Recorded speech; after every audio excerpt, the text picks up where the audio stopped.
Saudara, gegara diduga bersenggolan mobil. Dua pengemudi angkot terlibat duel di Makassar, Sulawesi Selatan. Aksi duel dua pria di tengah jalan membuat heboh hingga viral di media sosial. Duel ini dilakukan dua pria yang berprofesi sebagai sopir angkutan umum dan sopir mobil box yang saling bersinggungan. Ih, baku parang ki. Ih, bayangnya. Iya,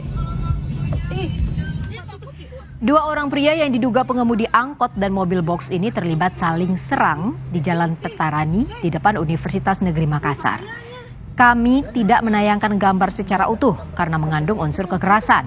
Seorang pria dengan memegang badik berusaha menyerang pria lainnya.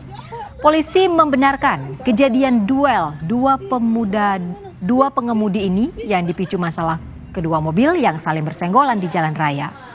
Polisi juga telah melakukan mediasi dan kedua belah pihak telah berdamai dan berjanji tidak mengulangi perbuatannya. Hari Selasa tanggal 24 Januari 2023, di mana ada dua orang, satu pengemudi angkot, satu pengemudi mobil kampas, mungkin bersenggolan ya, untuk hampir bersenggolan sehingga terjadi salah paham di antara mereka, sehingga emosi dan turun dari kendaraan seakan mau berkelahi dengan terlihat menggunakan senjata tajam ya.